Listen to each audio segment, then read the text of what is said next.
ओम भूर्भुवः स्वः।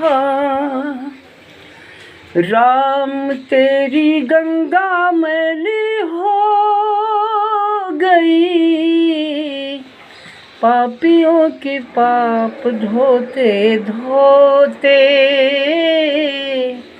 पापियों का पाप धोते धोते।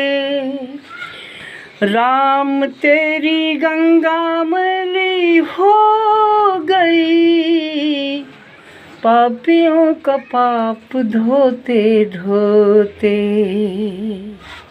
बहनों भाइयों माताओं, पिछली बार संगम में लाखों लोग मर गए। भीड़ में लोग गंगा नहाने गए थे, संगम नहाने गए थे। भगवान राम जब वनवास को गए, राम और सीता लक्ष्मण के सहित केवट नाव से राम को उस पार उतार दिया। लेकिन भगवान राम, लक्ष्मण और सीता स्नान नहीं किए गंगा में। अगर गंगा नहा लिए होते तो शायद वनवास न जाना पड़ता। अगर गंगा में नहाने से ही पाप कट जाता तो भगवान राम नहा लेते, वनवास न जाना पड़ता, क्योंकि राम को वनवास होने का श्राप था।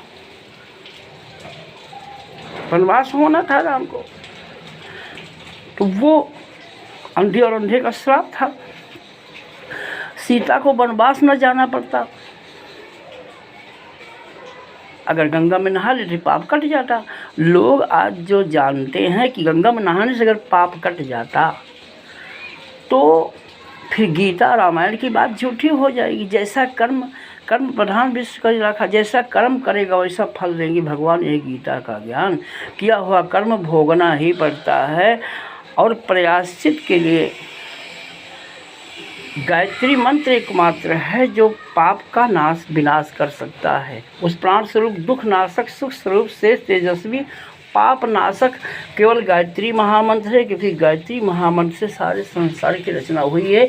गायत्री मंत्र का जो ध्यान करता है उसका पाप समर्पण और त्याग तपस्या से, गायत्री मंत्र के ध्यान से, जप से, गायत्री माता, जिस माता ने सबकी रचना किया है उस माता का ध्यान करके पाप नष्ट हो सकता है। लेकिन पूर्ण समर्पण करने के बाद फिर गायत्री मंत्र के अलावा, क्योंकि गायत्री मंत्र में 24 अक्षर, 24 ऋषि, 24 ओम भूर्भुवः